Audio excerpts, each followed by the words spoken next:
Let there be peace among us, and let us not be instruments of our own or others' oppression. Amen.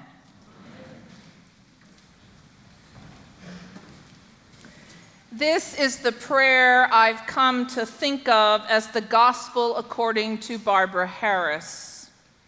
They are the words of Bishop Barbara Harris, the first woman bishop in the Anglican Communion, words she has used to begin, I think, every sermon I ever heard her preach. And they were the words that came to me as soon as I began working on this sermon for this morning's celebration of the Feast of St. Mary of Magdalene. Now, the appointed day is actually July 22nd, but since here at All Saints Church, for more years than anyone but Ann Peterson can remember, we transfer her feast to an adjacent Sunday. So for us, today is St. Mary of Magdalene Day. Now, I may not remember when All Saints started doing it, but I do remember that at the time, it was considered kind of an edgy, if not radical thing, to move her feast day out of the shadows of the middle of the week into the center ring on a Sunday morning. Now, this was pre-Da Vinci Code days, when the work being done to reclaim Mary Magdalene's identity by feminist scholars was finally leaking into the pew and the pulpit. It seems a very long time ago. We've been at this for decades now. Do we really still have to point out that biblical scholars agree that for centuries Mary Magdalene was misidentified as a prostitute, although absolutely nothing in our scriptural record identifies her as one? Do we really need to revisit how that came about? How Pope Gregory the Great made a speech in 591 when he lumped together the actions of 3 women mentioned in the Gospels and incorrectly identified an unnamed woman prostitute as Mary Magdalene? Do we need to remind ourselves and each other and anyone else who may be listening that this erroneous view was not corrected until, wait for it, 1969, when the Vatican issued a quiet retraction? And do we really need to footnote all the sources that name Mary Magdalene as one of a prominent disciple and leader of one wing of the early Christian movement that promoted women's leadership? Have I reached the maximum allotment of rhetorical questions for one sermon yet? I think we get my point.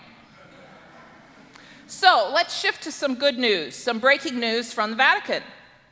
Last month, recognizing St. Mary Magdalene's role as the first to witness Christ's resurrection and as a, quote, true and authentic evangelizer, the Vatican announced that St. Mary's Day, July 22nd, has been elevated from a memorial to a feast on the Church's liturgical calendar. The decree was entitled Apostolorum Apostola, Latin scholars can correct me at the door, or Apostle of the Apostles. And in his comments, Pope Francis said, and I quote, "It is right that the liturgical celebration of this woman has the same level of feast given to the celebration of the apostles in the general Roman calendar, and highlights the special mission of this woman, who is an example and model for every woman in the church." Yes, it's good news. Yes, it's definitely a step forward. Yes, it is one of those incremental victories George Regas called us to celebrate as we move forward toward the audacious goals we have set. And let's be clear. Same level of feast given to the celebration of the apostles is not quite the same as Feast of an Apostle. So while it is absolutely a step forward, it's also a step short. A step short of equal status for Mary Magdalene. And I was left with the question, Why is her example and model for every woman in the church and not for every one in the church? Bottom line, separate but equal is never equal, and sexism, still a thing. Ergo, the gospel according to Barbara. Let there be peace among us, and let us not be instruments of our own or others' oppression. And in order to do that, we have to be fish who know we're wet. And in order to explain that, let me tell you a story. It comes from one of those, those mandated by the diocese continuing education days they make us go to every once in a while. This one happened to be led by Michael Bamberger, our friend up the hill at Ascension, Sierra Madre. Now, Michael is an openly heterosexual white male Episcopal priest. And he began by talking about the changes he's seen in his life in the Episcopal Church. Something I've had to learn, said Michael, is that men are mostly clueless about the inherent power their gender gives them. And it was something it took me a really long time to learn. Because I grew up in a church where the power was so unquestioned, where the sexism was so normative, there was literally no awareness of the power differential. And that's where the danger is, Michael said. It's when we don't recognize the power we have. Those would be the fish who don't know they're wet. What is or is not offensive, Michael went on to say, is determined by the person who's been offended, not by the person with the power to offend. And in order to make this church not just a safe place, but a healthy place, we have to continue to show up and attend trainings like these to recognize the power we don't know we have. We have to change our behavior and, in some cases, to make amends to those we've offended by abusing the power we didn't know we had. Abusing the power we didn't know we had is what happens when we're so busy enjoying the privilege of being fish, we don't know we're wet. It's what happens when we do not realize that what we're swimming in is the water of sexism and racism and classism, heterosexism, xenocentrism, Christianism, ageism, ableism, just to name a few. And what happens when we abuse the power we don't even know we have? We'll have a very quick biblical case in point. It falls in Mary's encounter with the risen Lord in today's gospel that you just heard John read. It is the first resurrection story in John's gospel. The second is when Jesus appears to the disciples in the locked room when Thomas is out running an errand. The third is when Jesus appears to the disciple in the upper room when Thomas is back in the room. And the fourth is when Jesus appears on the lakeside and they barbecue some fish together. And yet, in John 21:14, check it out for yourself, at the conclusion of that lakeshore story, the Gospeler John writes, "This was now the third time Jesus appeared after he was raised from the dead." So, either John couldn't count, or the appearance to Mary, the apostle of the apostles, didn't count because she was a woman. I'll let you do the math. Over and over and over again, women who have dared to point out that our scriptural record came to us from spiritual ancestors who were like fish oblivious to the water of systemic sexism they swam in, are accused of playing the woman card, or worse. Historically, that is how the voices of women have been silenced, marginalized, and devalued.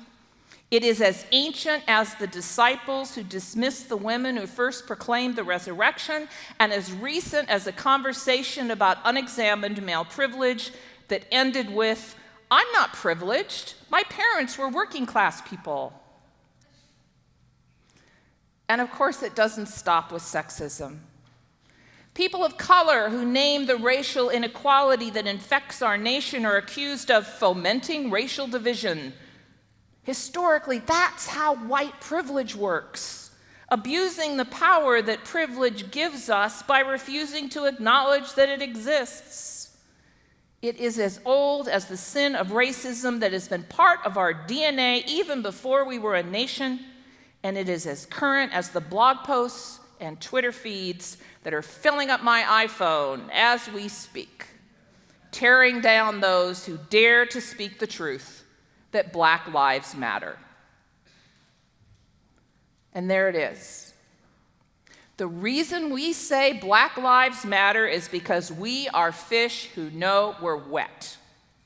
The reason we say Black lives matter is because we know that all lives matter, and until we become a nation that acts like all lives matter equally, the Black Lives Matter sign on our quad lawn reminds us that we will swim in the sea of water of racism until become the change we want to see, the change that will make liberty and justice for all not just a pledge we make, but a reality that we live in this nation.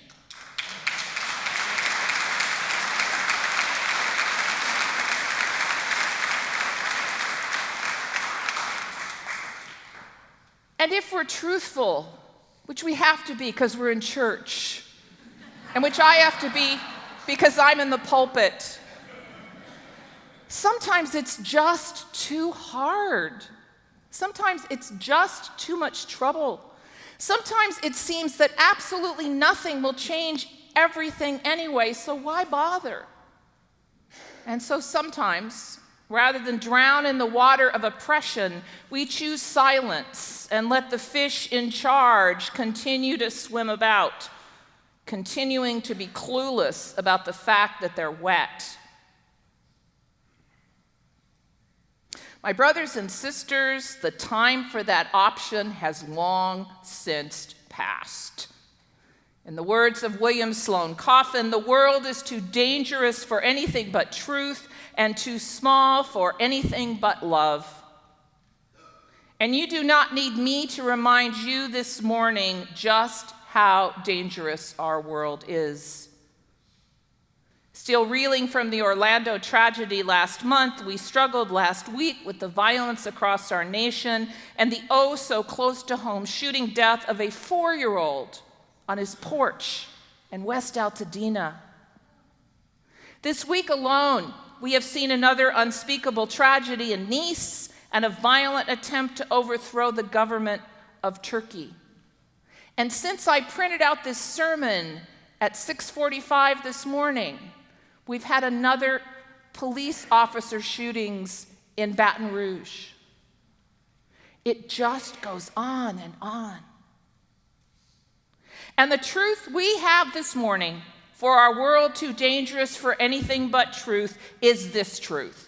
It is the truth from the gospel according to Barbara. Let there be peace among us, and let us not be instruments of our own or others' oppression.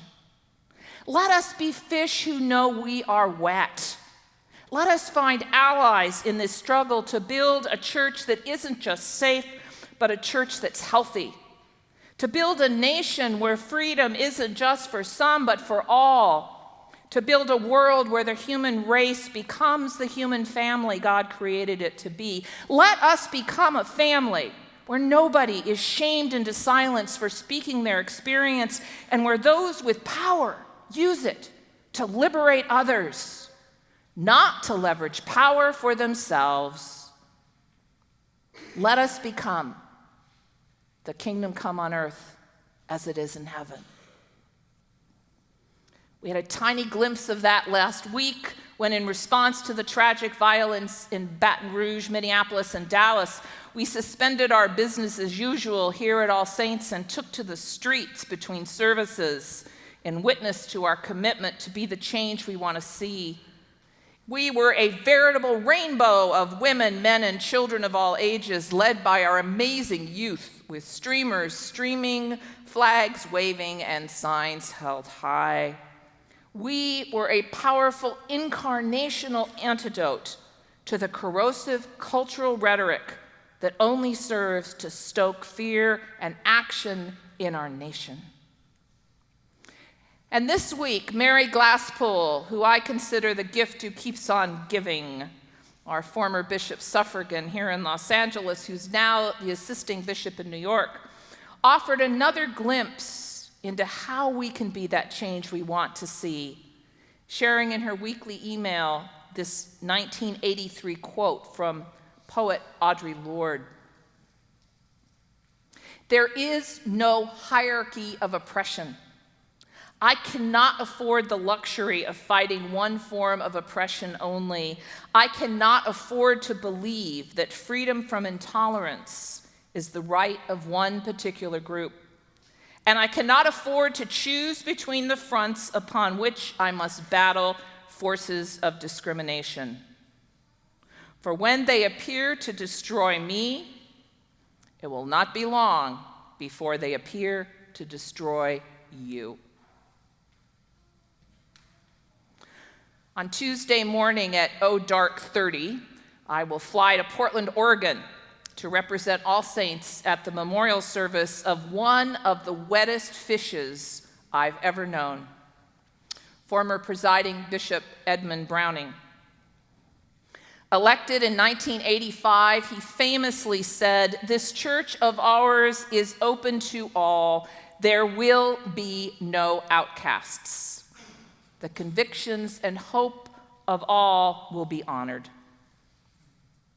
During the 12 years he led the Episcopal Church as presiding bishop, he welcomed women into the House of Bishops, he supported LGBT inclusion during the height of the AIDS crisis, and lobbied aggressively for civil rights and against the nuclear arm race. He opposed apartheid in South Africa, supported women's reproductive justice, and raised awareness about the suffering of the Palestinian people. He used his power to advocate for those on the margins, to liberate others, rather than to leverage more power for himself.